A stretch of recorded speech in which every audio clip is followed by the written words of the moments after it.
भगवान श्री कृष्ण कहते हैं, 3 प्रकार का भोजन खाने से मनुष्य की आयु कम हो जाती है, साथ ही उसे अन्य प्रकार के रोग हो जाते हैं और वह मनुष्य अकाल मृत्यु को जल्द प्राप्त हो जाता है। नमस्कार दोस्तों, कैसे हैं आप लोग। उम्मीद है कि आप लोग अच्छे होंगे, स्वस्थ होंगे, मस्त होंगे। तो स्वागत करते हैं आपके अपने ही YouTube चैनल धार्मिक ज्ञान में। दोस्तों, यदि आप अपने लाइफ में कुछ नया सीखना या जानना चाहते हैं तो आज ही हमारे चैनल को सब्सक्राइब करें और पूरी जानकारी पाने के लिए वीडियो के अंत तक बने रहें। दोस्तों, एक समय की बात है जब भगवान श्री कृष्ण अपनी प्रिय राधा रानी के साथ गौलोक में विचरण कर रहे थे। तब घूमते घूमते अर्जुन उनके पास मिलने के लिए पहुंच जाते हैं। तब भगवान श्री कृष्ण और राधा रानी अर्जुन को देखकर अत्यंत प्रसन्न होते हैं। भगवान श्री कृष्ण अर्जुन से कहते हैं, हे अर्जुन, कहिए आपका गौलोक में किस प्रयोजन से आगमन हुआ है। दोस्तों, तब अर्जुन ने भगवान श्री कृष्ण से पूछा कि हे प्रभु, मेरे मन में एक प्रश्न कई दिनों से उठ रहा था और जिस कारण से मैं काफी विचलित भी था।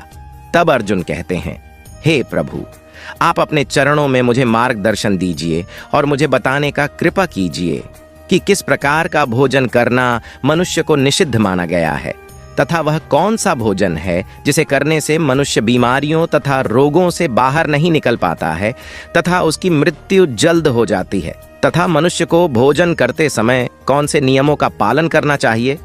दोस्तों, तब भगवान श्री कृष्ण मुस्कुराते हुए कहते हैं, हे पार्थ, अर्जुन, आपने जो प्रश्न किया है वह अत्यंत महत्वपूर्ण और समस्त सृष्टि के कल्याण हेतु है। इसे हर मनुष्य को जान लेना भी अति आवश्यक है। हे अर्जुन, मैं आपको एक पवित्र कथा सुनता हूँ जिसके जरिए आप भोजन के नियम को जान सकेंगे, लेकिन आपको इस कथा को पूरा जरूर सुनना चाहिए।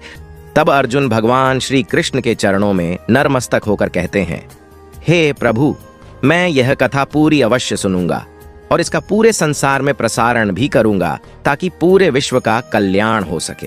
दोस्तों, तब श्री कृष्ण कथा को आरंभ करते हैं, लेकिन दोस्तों, आप लोगों से विनती है, आप भी कथा को पूरा जरूर सुनिए और चैनल पर नए हैं तो चैनल को सब्सक्राइब करके, वीडियो को लाइक करके कमेंट बॉक्स में जय श्री कृष्णा अवश्य लिख दीजिएगा। भगवान श्री कृष्ण कहते हैं, हे अर्जुन, यह बात उस समय की है जब मैं स्वयं धरती लोक पर रहता था। द्वापर युग के अंत समय का काल था। मगध राज्य में एक ब्राह्मण परिवार रहता था अपने एक बेटे के साथ जिसका नाम वामन था। वामन के माता पिता मेरे बहुत बड़े भक्त थे। वे दिन रात मेरी ही सेवा करते थे अपने माता पिता की तरह। वह भी मेरा सच्चा भक्त था। जब वह आश्रम में पढ़ने जाता था तब वह मेरी रास लीलाओं की और चमत्कार की कहानियां अपने मित्रों को सुनता था।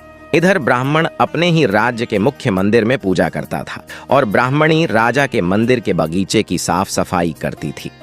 हे अर्जुन, एक दिन की बात है जब ब्राह्मणी बगीचे में सफाई कर रही थी तब उसका भी ध्यान मेरी ही पूजा में था। उस समय बगीचे में एक जहरीला सांप चूहे को खाने के लिए आया था। उस ब्राह्मणी ने उस पर ध्यान नहीं दिया और गलती से उस पर पैर रख दिया।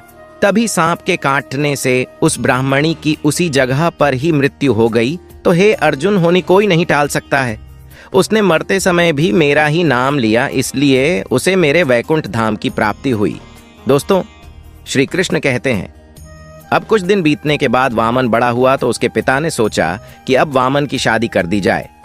फिर एक दिन वामन की शादी हुई और वामन की पत्नी बहुत आलसी थी और कोई भी काम करने से पहले बहाने बनाती। वह कोई भी काम ठीक से नहीं करती। हर रोज देर से उठाना, पति के साथ ही भोजन करना, तुलसी को भी जल नहीं देती थी और ना ही कभी किसी को दान देती थी और कोई भी पुण्य का काम नहीं करती थी, जिस कारण से उनके घर में क्लेश और दरिद्रता का वास होने लगा।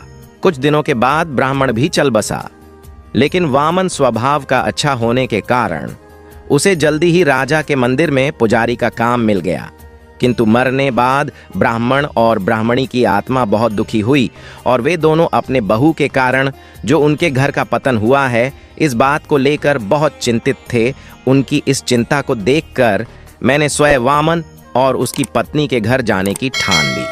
श्री कृष्ण कहते हैं, हे अर्जुन, जब मैं एक ब्राह्मण का भेष लेकर उनके घर गया तो वामन की पत्नी ने मुझे देखकर भी अनदेखा कर दिया। तब मुझे भी क्रोध हुआ और मैंने उस स्त्री को श्राप देने के लिए अपने कमंडल से पानी लिया तो वामन घर में से भागते हुए आकार मेरे चरणों में पड़ गया और उसने माफी मांगी और मुझे अपने घर में लेकर गया और उसने अपने हाथों से मुझे अपने ही पात्र का भोजन खिलाया और अपना पहला निवाला खाते समय वह बोला कि जय श्री कृष्ण अर्पण, हे लड्डू गोपाल तुम्हारे भोग लगे। ऐसा सुनते ही मेरा पेट भर गया और मैंने उस ब्राह्मण को अपने असली रूप का दर्शन दिया।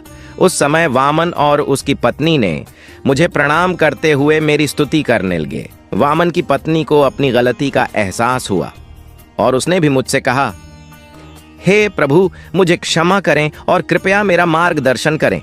दोस्तों, फिर भगवान श्री कृष्ण अर्जुन से कहते हैं, हे अर्जुन, मैंने उन दोनों को भोजन के संबंधी महत्वपूर्ण नियम बताए थे जो आप भी ध्यान से सुने।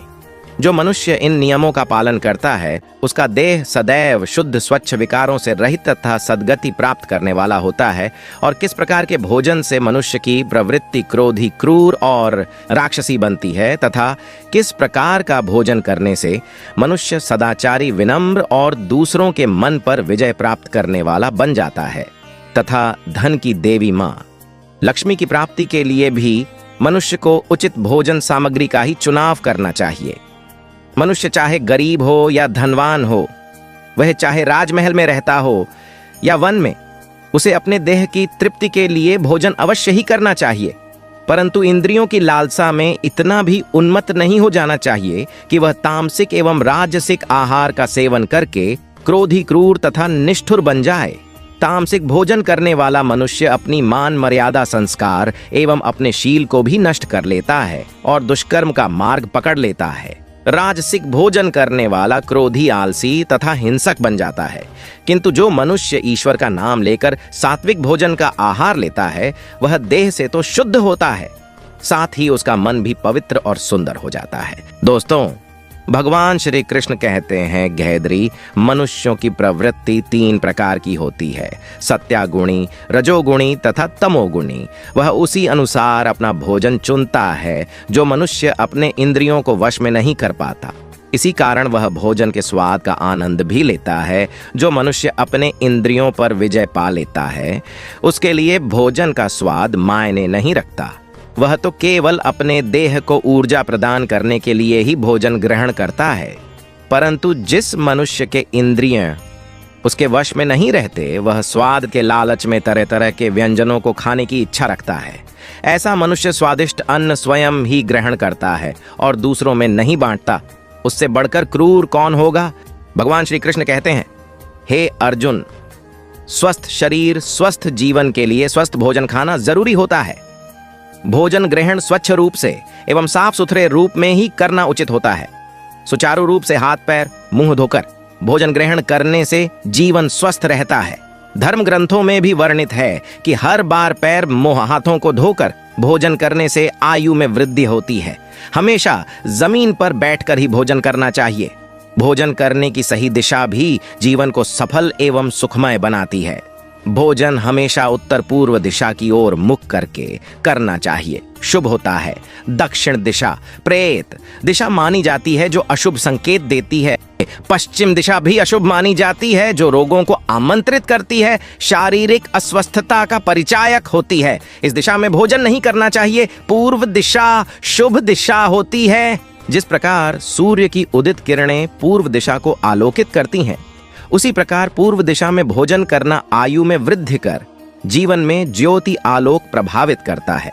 भोजन स्वच्छ रूप से ग्रहण करना शुभ माना जाता है। शास्त्रों में माना गया है कि कभी भी किसी की झूठन नहीं खानी चाहिए।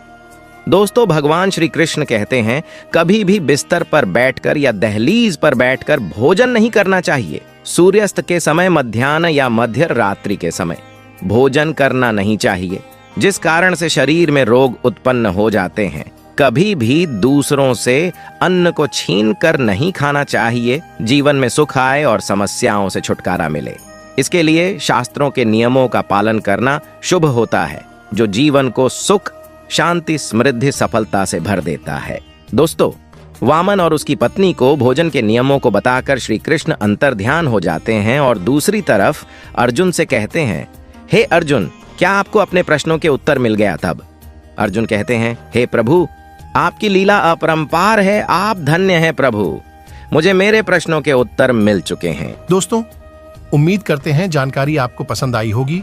तो आप लोग वीडियो को लाइक और शेयर करके कमेंट में हर हर महादेव अवश्य लिखें और ऐसी ही इंटरेस्टिंग जानकारी पाने के लिए हमारे चैनल को सब्सक्राइब करना ना भूलें।